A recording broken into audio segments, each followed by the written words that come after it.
Hello बच्चों, आज हमारा टॉपिक है विभव मापी में विभव मापी का मानकीकरण। पहले ये पढ़ेंगे, उसके बाद पढ़ेंगे विभव मापी की सुग्राह्यता और फिर उसके बाद हम अध्ययन करेंगे कि विभव मापी की क्या एप्लीकेशंस हैं, क्या क्या इसके अनुप्रयोग हैं। ठीक, वो क्या अब टाइम के हिसाब से बाद में डिस्कस करेंगे। तो सबसे पहले बात करते हैं विभव मापी का मानकीकरण। विभव मापी की विभव प्रवणता ज्ञात करने को विभव मापी का मानकीकरण कहते हैं। किसे कहते हैं? विभव मापी की विभव प्रवणता ज्ञात करने को। अब इसका परिपथ चित्र क्या है, कैसे करते हैं मानकीकरण? तो देखिए, इसका परिपथ डायग्राम है ए बी। ये हमारा विभव मापी का तार है 10 मीटर लंबा, जिसको एक सीधी लाइन के द्वारा हम डिनोट करेंगे। इसके श्रेणी क्रम में क्या जोड़ेंगे? एक बैटरी, प्राथमिक परिपथ की बैटरी जिसका विद्युत भागबल ईपी, एक धारा नियंत्रक और कुंजी के श्रेणी क्रम में जोड़कर प्राथमिक परिपथ पूरा करते हैं। ये क्या है? रियोस्टेट, ये आपका बैटरी और ये कुंजी। इस तरह से हम प्राथमिक परिपथ को पूरा करेंगे मानकीकरण के लिए। उसके बाद हम एक मानक सेल लेते हैं। मानक सेल बच्चों वह सेल होता है जिसका विद्युत भागबल बहुत ही कम परिवर्तित होता है और ज्ञात होता है। तो एक ज्ञात विद्युत भागबल का एक मानक सेल है, उसका पॉजिटिव टर्मिनल जोड़ देंगे ए बिंदु से और नेगेटिव टर्मिनल को जोड़ेंगे धारा मापी या गैल्वेनोमीटर जी से, और जी का संबंध कर देंगे विसर्पी कुंजी जो कि जे से। यह आपका द्वितीय परिपथ है। और जो मानक सेल है जो द्वितीय परिपथ जुड़ रहा है, माना उसका विद्युत भागबल क्या है? ईएस। तो ईएस हमें ज्ञात है। अब मानकीकरण क्या है? विभव मापी की विभव प्रवणता ज्ञात करने को विभव मापी का मानकीकरण कहते हैं। सर्वप्रथम विभव मापी तार ए बी के श्रेणी क्रम में बैटरी ईपी, धारा नियंत्रक आरएच और कुंजी के जोड़कर प्राथमिक परिपथ पूरा करते हैं। अब एक मानक सेल जिसका विद्युत भागबल ईएस है, उसके धनागर को बिंदु ए से और ऋणागर को वाया धारा मापी जो कि जैसे जोड़ देते हैं। अब करते क्या है? सर्वप्रथम कुंजी के में प्लग लगाकर प्राथमिक परिपथ पूरा कर विभव मापी तार ए बी में धारा प्रवाहित करते हैं। अब विसर्पी कुंजी जे को विभव मापी तार पर आगे पीछे किसका कर संतुलन बिंदु अर्थात धारा मापी में शून्य विक्षेप स्थिति प्राप्त करते हैं। यदि शून्य विक्षेप स्थिति में संतुलन लंबाई कितनी? आपकी संतुलन लंबाई अर्थात संतुलन बिंदु की ए से दूरी, माना यह है संतुलन बिंदु, तो माना यह दूरी कितनी है? एल। संतुलन लंबाई कितनी?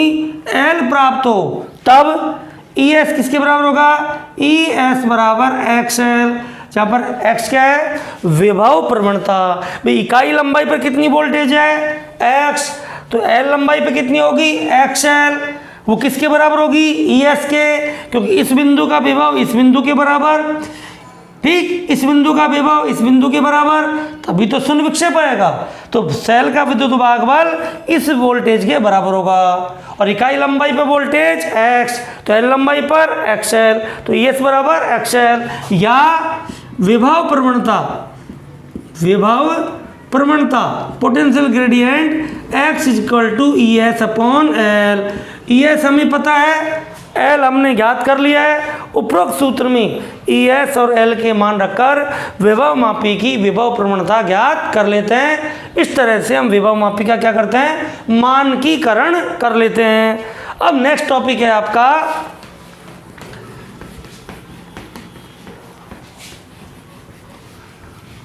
वो है विभव मापी की सुग्राह्यता। क्या है नेक्स्ट टॉपिक आपका? विभव मापी की सुग्राह्यता, सेंसिटिविटी ऑफ पोटेंशियोमीटर। विभव मापी की सुग्राह्यता। ये सुग्राह्यता क्या होती है? कोई भी उपकरण जितनी छोटी से छोटी राशि को माप सकता है वो उपकरण उतना ही सेंसिटिव या सुग्राही कहलाता है। तो विभव मापी की सुग्राह्यता क्या है? विभव मापी द्वारा अल्पतम विभवांतर मापने को इसकी क्या कहेंगे, सुग्राह्यता कहेंगे। अब विभव मापी द्वारा जो मापे जाने वाला विभवांतर है V बराबर होगा XL। इसका मतलब अब L की लंबाई छोटी, हम V का मान क्या हो, कम हो, उसके लिए X का मान क्या होना चाहिए, कम। विभव प्रवणता कम हो, अर्थात विभव मापी की विभव प्रवणता जितनी कम होगी उतना ही हम छोटी से छोटे विभवांतर को माप लेंगे। भी विभव मापी तार की इकाई लंबाई पर जितनी कम वोल्टेज होगी उतनी कम वोल्टेज इसके द्वारा मापी जा सकती है। अब विभव प्रवणता के फॉर्मूले क्या थे, X बराबर EP बटा L या E बटा L। नंबर सेकंड, X बराबर I और इकाई लंबाई का प्रतिरोध क्या था, R बटा L। R विभवमापी तार AB का प्रतिरोध और L तार की लंबाई, ये भी था जिसको हमने ये भी लिखा था I RM। RM था इकाई लंबाई का प्रतिरोध। तो देखिए अब या तो हम प्राथमिक परिपथ में जो वोल्टेज लग रही है, देखिए मैं बताता हूँ कि ये आपका विभवमापी का तार AB है, इसके साथ हमने ये प्राथमिक परिपथ में बैटरी जोड़ रखी है, ये धारा नियंत्रक है, ये कुंजी है, ठीक। और ये आपका द्वितीय परिपथ, चलो इसको छोड़ें। अब देखो बच्चों इसकी वोल्टेज EP है, तो अब आपका AB, इसका प्रतिरोध है R है, इसकी लंबाई क्या है L, ठीक। अब देखो माना इस पर कुल वोल्टेज कितनी ड्रॉप हो रही है E, तो इस पर कम वोल्टेज ड्रॉप होगी, तो आपकी विभव प्रवणता E का मान कम करें तो X का मान कम होगा। सपोज करो कि हम इस पर टोटल 1 वोल्ट ही ड्रॉप कर रहे हैं, लेकिन उससे परेशानी क्या होती है कि A से B तक टोटल 1 वोल्ट है, इसका मतलब 1 वोल्ट से ज़्यादा तो हम माप ही नहीं सकते। तो उसमें उस अवस्था में विभव मापी की परास या रेंज घट जाती। यदि प्राथमिक परिपथ के द्वारा हम विभव मापी तार पर आरोपित वोल्टेज को घटा दें तो सुग्राह्यता तो बढ़ जाएगी, लेकिन विभव मापी की परास घट जाएगी। क्या होगा, विभव मापी की परास घटेगी, परास घटेगी तो इससे हम बड़ी वोल्टेज नहीं माप सकते। अतः जो प्राथमिक परिपथ में आरोपित वोल्टेज है उसको ज़्यादा कम नहीं करते। तो दूसरा तरीका क्या है, L को बढ़ाएंगे। L को बढ़ाएंगे तो X कम हो जाएगा, अर्थात विभव मापी तार की लंबाई अधिक रखें ताकि परास भी नहीं घटे, ज़्यादा वोल्टेज माप सकें और कम भी माप सकें, और सुग्राह्यता भी बढ़ जाए। तो ज़्यादा उचित क्या है कि विभव मापी तार की लंबाई को अधिक रखकर हम सुग्राह्यता को बढ़ा सकते हैं और परास भी कम नहीं होने देते। तो क्या करते हैं, विभव मापी तार की लंबाई अधिक रखी जाती है। आप सोच भी रहे होगे सब इतना लंबा तार क्यों लिया है, 10 बार हमें राउंड लेने पड़े हैं। वो इसी वजह से लिया गया है ताकि विभव मापी की सुग्राह्यता अधिक रहे। तो क्या है सुग्राह्यता, विभव मापी द्वारा अल्पतम विभवांतर मापने की क्षमता को इसकी सुग्राह्यता कहते हैं। विभव मापी की सुग्राह्यता अधिक होने के लिए विभव प्रवणता का मान कम होना चाहिए। विभव प्रवणता का मान कम रखने के लिए विभव मापी तार की लंबाई अधिक रखी जाती है, ठीक। अब इसके आगे और नेक्स्ट टॉपिक करते हैं, वो हम पढ़ेंगे अब विभव मापी के अनुप्रयोग।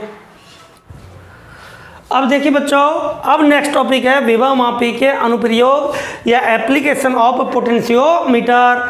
तो हमारे कोर्स में पहला अनुप्रयोग है विभव मापी द्वारा प्राथमिक सेल का आंतरिक प्रतिरोध ज्ञात करना। प्राथमिक सेल क्या होते हैं, वे सेल जिनमें होने वाली रासायनिक अभिक्रियाएं अनुत्क्रमणीय होती हैं, अर्थात जिन्हें दोबारा चार्ज नहीं किया जा सकता, वो प्राथमिक सेल होते हैं। जैसे आपके लेकलांथी सेल है, डेनियल सेल है, सूका सेल है, ये सब के सब कैसे हैं, प्राथमिक सेल। और आंतरिक प्रतिरोध हम पढ़ चुके हैं कि सेल का विलयन या विद्युत अपघट्ट आयनों के प्रवाह में जो रुकावट डालता है वो सेल का आंतरिक प्रतिरोध कहलाता है। इसके फॉर्मूले थोड़ा सा रिकॉल करता हूँ। आप देखिए, यदि ये आपका सेल है और ये इसका आंतरिक प्रतिरोध है R, और सेल का आपका विद्युत बाहुल्य कितना है E, इसको एक बाह्य लोड से जोड़ दें R से, ठीक। इसमें धारा कितनी आ रही है माना I, तो V बराबर IR, तो बाहर हमें कितनी वोल्टेज मिल रही है V, वो कहलाती है सेल की टर्मिनल वोल्टता। और ई क्या है? सेल का विद्युत वाहक बल। आर क्या है? सेल का आंतरिक प्रतिरोध। सेल जब खुले परिपथ में हो तो इलेक्ट्रोडों के बीच में जो विभवांतर है वो कहलाएगा ईएमएफ या विद्युत वाहक बल, इलेक्ट्रोमोटिव फोर्स। और जब सेल बंद परिपथ में हो और सेल से धारा ली जा रही है तो सेल के टर्मिनल के बीच में जो विभवांतर है उसे कहेंगे सेल की टर्मिनल वोल्टेज V बराबर IR। ठीक, तो कुल वोल्टेज कितनी है आपकी? E, वो कहाँ हमारी है? IR यहाँ अंदर और प्लस IR बाहर, तो E बराबर IR प्लस IR बराबर क्या हो गया? V, टर्मिनल वोल्ट था। तो IR बराबर हो गया E माइनस वी और आंतरिक प्रतिरोध R बराबर E माइनस वी और बटे में I, क्योंकि V बराबर IR या I बराबर V बटा R। I की जगह V बटा रख दें तो R बराबर क्या हो गया? E माइनस वी बटा V और गुणा में R। ये फॉर्मूला हमने कहाँ पढ़ा था भाई? ये पढ़ा था हमने विद्युत धारा वाले चैप्टर में, चैप्टर 5 में, आंतरिक प्रतिरोध का। तो E क्या है? सेल का विद्युत वाहक बल। V क्या है? टर्मिनल वोल्टता। R क्या है? बाह्य परिपथ में जुड़ा लोड प्रतिरोध। तो इस सूत्र के द्वारा हम आंतरिक प्रतिरोध ज्ञात करेंगे। किस द्वारा? विभव मापी के द्वारा। तो इस फॉर्मूले को काम मिलेंगे, ये मैंने बता दिया फॉर्मूला कहाँ से आया। तो अब विभव मापी द्वारा सेल का आंतरिक प्रतिरोध कैसे ज्ञात करेंगे? सबसे पहले हम बताते हैं उसका परिपथ चित्र। देखिए, ये विभव मापी का तार है A B। ठीक, सबसे पहले विभव मापी का चाहे कोई सा ही अनुप्रयोग हो, प्राथमिक परिपथ सब में जोड़ा जाएगा। तो सबसे पहले क्या जोड़े? प्राथमिक परिपथ। तो प्राथमिक परिपथ जोड़ने के लिए ये प्राथमिक परिपथ की बैटरी, इसका विद्युत वाहक बल EP, फिर ये धारा नियंत्रक RH जिसके द्वारा परिपथ में धारा को कम ज़्यादा कर सकते हैं, ये कुंजी K और K1 ले लें और ये जोड़ दिया। सबसे पहले तो हम विभव मापी का प्राथमिक परिपथ पूरा करते हैं। ठीक, तो एक्सपेरिमेंट में ध्यान रखना है, जब आप प्रयोगशाला में प्रयोग करोगे तो सबसे पहले विभव मापी तार A भी है, उसका जो A सिरा है ये उच्च विभव को होता है, तो इसको बैटरी के प्लस से, माइनस को धारा नियंत्रक से, धारा नियंत्रक को कुंजी से और कुंजी का दूसरा सिरा B से जोड़कर प्राथमिक परिपथ पूरा करते हैं। अब जिस सेल का आंतरिक प्रतिरोध हमें ज्ञात करना है उस सेल के पॉजिटिव टर्मिनल को हम A बिंदु से जोड़ते हैं, यहाँ जोड़ दें, और माइनस को किससे? धारा मापी से जोड़ते हैं और धारा मापी को विसर्पी कुंजी ज्यों की जैसे कनेक्ट करते। ये कर दिया। अब क्या करेंगे? अब एक प्रतिरोध बॉक्स लेंगे। क्या लेंगे? प्रतिरोध बॉक्स, और उसके एक सिरे को किससे जोड़ दें? इस सेल के धन से, ये प्रतिरोध बॉक्स। ठीक, और इसके साथ लगा दे एक कुंजी K2 और ये जो टर्मिनल है इसको हम जोड़ देंगे बैटरी से। ठीक,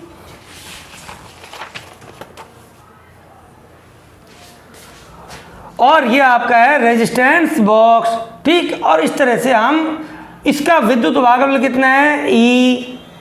तो ये सबसे पहले परिपथ पूरा करेंगे। तो ध्यान दीजिए, इस तरह से आपसे विभव मापी के प्राथमिक सेल का आंतरिक प्रतिरोध का परिपथ पता होना चाहिए, नहीं तो प्रयोग नहीं कर पाओगे। क्या करेंगे? सबसे पहले विभव मापी तार AB के श्रेणी क्रम में बैटरी EP, धारा नियंत्रक RH और कुंजी K1 जोड़कर प्राथमिक परिपथ पूरा करते हैं। अब जिस सेल का विद्युत वाहक बल ज्ञात करना है उसके धनागर को बिंदु A से और ऋणागर को वाया गैल्वेनोमीटर ज्यों की जैसे जोड़ देते हैं। और अब एक प्रतिरोध बॉक्स के एक सिरे को सेल के धन टर्मिनल से और ऋणात्मक सिरे को कुंजी के द्वारा ऋण टर्मिनल से जोड़ देते हैं। अब करेंगे हम एक्सपेरिमेंट, प्रयोग। देखो क्या करें। सबसे पहले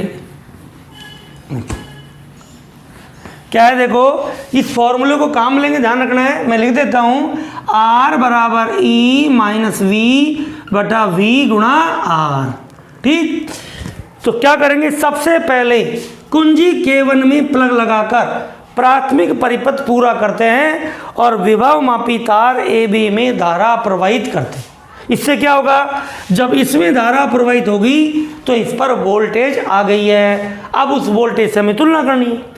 अब क्या करेंगे, अब कुंजी K2 को खुला रखते हुए, इसको नहीं लगाएंगे, कुंजी K2 को खुला रखते हुए विसर्पी कुंजी J को विभव मापी तार AB पर आगे पीछे ले जाते हुए सेल के विद्युत भागबल E के लिए संतुलन लंबाई L1 प्राप्त करते हैं। E के लिए संतुलन लंबाई क्या ज्ञात करते हैं, L1। इसका मतलब इस विद्युत भागबल E के लिए शून्य विक्षेप जहाँ जाए वहाँ टच करोगे और इस लंबाई को नोट करोगे, वो क्या है, L1। यदि विभव प्रवणता x हो, क्या है, विभव प्रवणता बराबर x माना, तो बोलो इकाई लंबाई पे कितनी वोल्टेज है, x, तो L1 पे कितनी होगी, L1x, वो किसके बराबर होगी, विद्युत भागबल के बराबर। अतः विद्युत भागबल E बराबर x L1, समीकरण नंबर 1। अब प्रतिरोध बॉक्स में से कोई प्रतिरोध R लगाते, यहाँ कोई प्रतिरोध R लगाओगे और कुंजी K2 में प्लग लगा दो। कुंजी K2 में प्लग लगाते ही इस सेल से धारा आने लग जाएगी। तो अब सेल से क्या प्रवाहित हो रही है, धारा, तो यहाँ इस R पर वोल्टेज कितनी आएगी, V बराबर IR।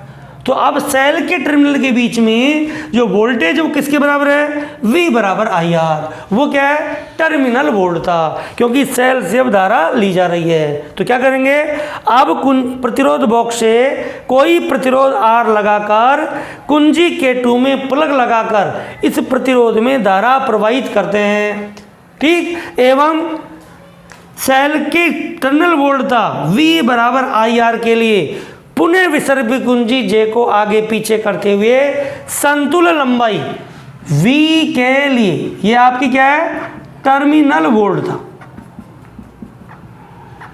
था V के लिए संतुलन लंबाई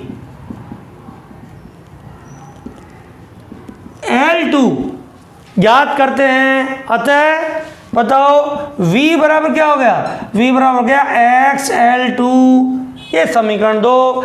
समीकरण 1 व 2 से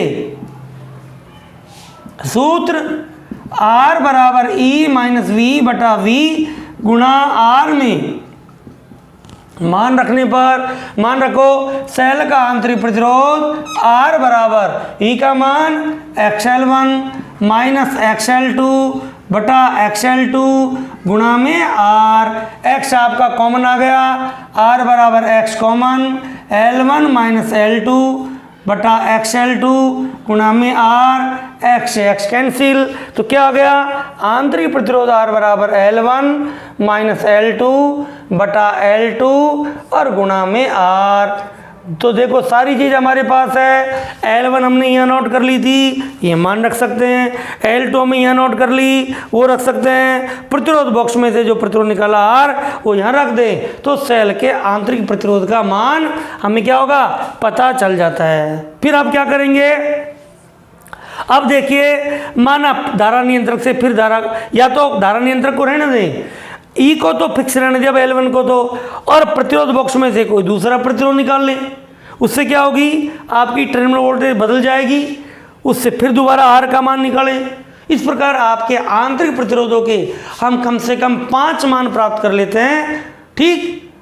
अब ध्यान ये रखना है कि इस प्रयोग में आंतरिक प्रतिरोध का औसत नहीं लेंगे। सभी प्रयोग में हम परिणाम का औसत लेते हैं, लेकिन आंतरिक प्रतिरोध में परिणाम का औसत नहीं लिया जाएगा, क्योंकि आंतरिक प्रतिरोध धारा के साथ परिवर्तित होता है। तो परिणाम क्या लिखोगे, दिए गए सेल का आंतरिक प्रतिरोध इसके जो न्यूनतम मान है वहाँ से अधिकतम मान तक परिवर्तित होता है, ठीक है। माना आपके ये मान आ गए, माना 0.23 ओम, 0.25 ओम, 0.20 ओम, ठीक, 0.31 ओम, 0.41 ओम, ये आ गए माना। तो आपका न्यूनतम मान कितना है, 0.20 ओम, मैक्सिमम मान कितना है 0.41 ओम। तो आप कहोगे दिए गए सेल का आंतरिक प्रतिरोध 0.20 ओम से 0.41 ओम तक प्राप्त होता है। औसत नहीं लिखोगे, ध्यान रखना है। इस तरह से हम इस प्रयोग को पूरा करते हैं। तो इस तरह से आज हमने क्या पढ़ा, विभव मापी का मानकीकरण किसे कहते हैं, विभव मापी की सुग्राह्यता क्या होती है, और विभव मापी द्वारा सेल का आंतरिक प्रतिरोध कैसे ज्ञात करते हैं। बाकी जो विभव मापी का अनुप्रयोग है वो नेक्स्ट क्लास में डिस्कस करेंगे। थैंक यू बच्चों।